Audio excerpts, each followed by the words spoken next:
لوگوں، اللہ کے جتنے وعدے اور وعیدے ہیں حق ہیں. جھوٹ پر، تہمتوں پر، الزامات پر، نمازیں چھوڑنے پر، دعوت کی محنت میں کمی کرنے پر، ایک دوسرے کی عزت سے کھیلنے پر، کسی کی ٹوپی اچھالنے پر، کسی کی بہن بیٹی کو بری نظر سے دیکھے، جتنے زکات نہ دینے پر، حج فرض ہے نہ کرنے پر، جتنی وعیدے ہیں وہ سب حق ہیں، اور اس کے مقابلے میں جتنے وعدے ہیں وہ سب حق ہیں.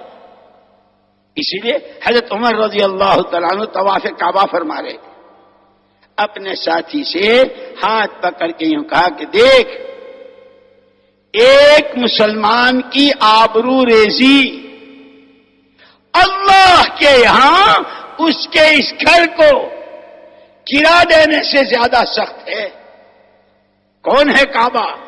کعبہ کیا ہے؟ خدا کی قدرت کے مظاہرے کی جگہ. ہمارے یوسف صاحب رحمۃ اللہ علیہ فرمایا کرتے تھے، اس بیت اللہ پر خدا نے اپنی قدرت کے مظاہرے 4 طرح کیے. عدم سے وجود کے اعتبار سے، مسجد کی بنیاد پر اپنے کو ڈالنے والوں کی روٹی روزی کے اعتبار سے، ان کی آواز کو عالم ارواح تک پہنچانے کے راستے، اور جب یہ کام کرنا چاہ رہے تھے اور ان کے راستے میں رکاوٹ آئی تو خدا نے اس کو تباہ و برباد کیا اور وہ ابابیل کے راستے ابرہا کو ختم کیا. اس طرح خدا نے اپنی قدرت کے مظاہرے کیے. وہ بیت اللہ جس کی چھت پر سب سے پہلے فیصلے آتے ہیں، بیت معمور سے اگر کوئی چیز گرائی جائے تو سب سے پہلے وہ سیدھی بیت اللہ کی چھت پر آئے گی. وہ ملتزم، وہ مزاب رحمت، وہ طواف کعبہ، وہ کعبے کی 4 دیواریں.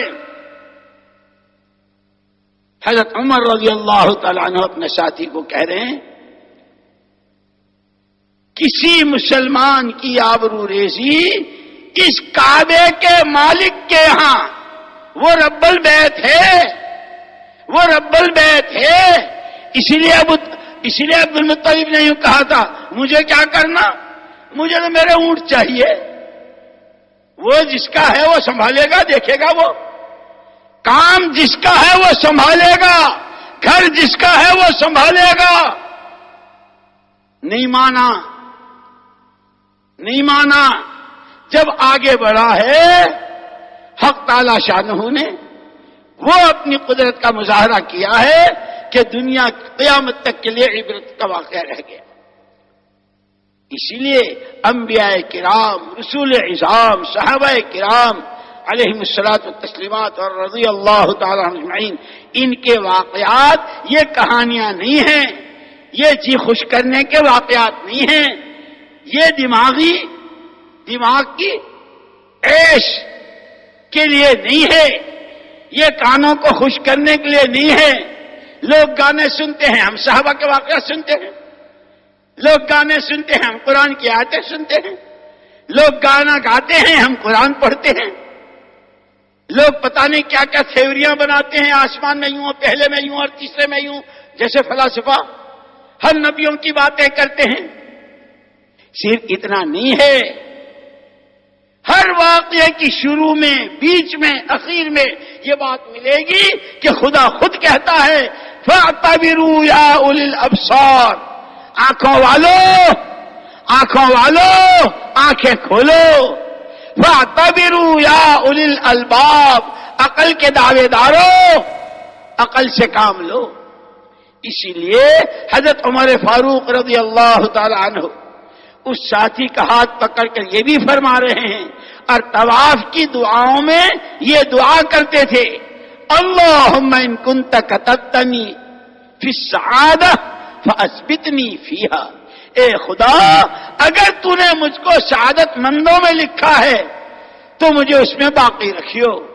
وَإِن كُنْتَ كَتَبْتَنِي فِي الشَّقَاوَةِ، بدبختوں میں، بد نصیبوں میں اگر تو نے لکھ رکھا ہے، اے خدا میرا نام وہاں سے ہٹا دے، تو تو سب کچھ کر سکتا ہے.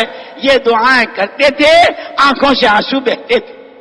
اور کسی کی سعادت و شقاوت کا کسی کو پتہ نہیں، خدا ہی جانتا ہے. اسی لیے اللہ جزائے خیر دے مولانا یوسف صاحب رحمۃ اللہ علیہ، جو اللہ ان کے درجات بلند فرمائے، صحابہ کی یہ پوری سیرت، ان کی یہ پوری زندگی، اس محنت کے اصول، ضابطے، اس میں چلنے والوں کی معاشرت، ان کا رہن سہن، ان کے اخلاق، ان کے ایک دوسرے سے محبت، اور ان کا ہر وقت خدائی مددوں پر نظریں، کوئی عمل، کوئی بات، کوئی حرکت، کوئی جذبہ، کوئی خیال ایسا نہ ہو جائے کہ جس سے اللہ کی مدد رک جائے۔ مجھے یاد ہے حضرت سعد بن ابی وقاص رضی اللہ تعالیٰ عنہ نے جب اپنی فوج کو سمندر میں گھوڑے ڈالنے کو کہا تھا تو اس سے پہلے پوری فوج پر ایک طائرانہ نظر ڈالی تھی۔ صحابہ تھے، لیکن بڑوں کا امتحان بھی بڑا انہی کے حساب سے، ان کی آزمائش بھی، ان کی جانچ پڑتال بھی،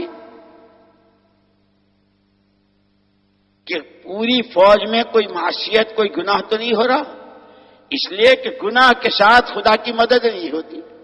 لیکن وہ تو حضور کے یہاں کے تربیت یافتہ تھے، ان کے تو خیالات بھی پاکیزہ، اسی لیے میں تو مسجد وار جماعت کے لیے عرض کیا کرتا ہوں، لمسجد اسس علی التقوی من اول یوم احق ان تقوم فیہ رجال۔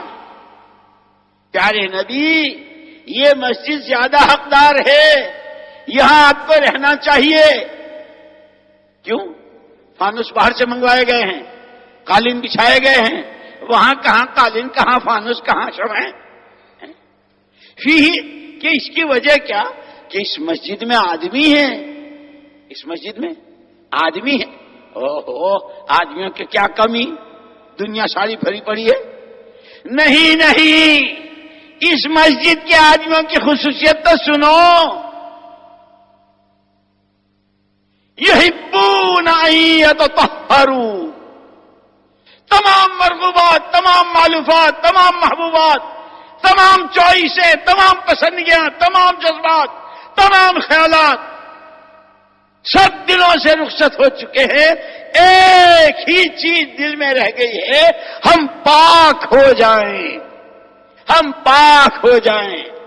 کہے سے عقیدہ ہمارا پاک، یقین ہمارا پاک، نظریں ہماری پاک، جذبات ہمارے پاک، آنکھیں ہماری پاک، علم ہمارا پاک، لقمہ ہمارا پاک، خرچ کی جگہ ہماری پاک، اندر ہمارا پاک، باہر ہمارا پاک، ظاہر ہمارا پاک، باطن ہمارا پاک، دل ہمارا پاک، جسم ہمارا پاک، قلب ہمارا پاک، قالب ہمارا پاک، دماغ ہمارا پاک۔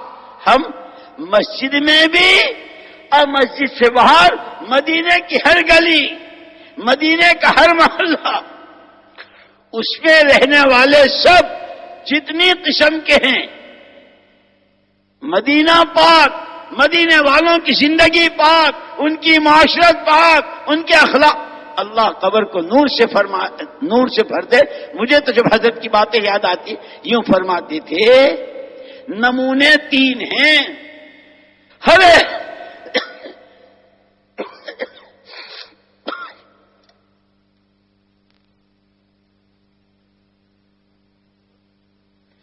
ایک کے لیے نمونہ اپنی ذاتی زندگی، سر کے بالوں سے پیروں کے ناخن تراشنے تک محمد الرسول اللہ صلی اللہ علیہ وسلم نمونہ ہے۔ ہر ایک اس نمونے پر آ جائے۔ جس محلے میں رکشے والا بھی ہے، تانگے والا بھی ہے، اسٹنشن کا قلوی بھی ہے، اور بہت بڑی فیکٹری کے مالک بھی ہیں، اور بہت اونچے علم والے بھی ہیں، چھوٹے بڑے عامی خاص، اس محلے میں جتنے ہیں، غریب امیر اور مردوں سے گزر کر مستورات، وہ پردہ نشین، وہ خواتین جو گھروں میں ہے، ان سب کی ساری زندگی محمد الرسول اللہ صلی اللہ علیہ وسلم کے نمونے پر آ جائے۔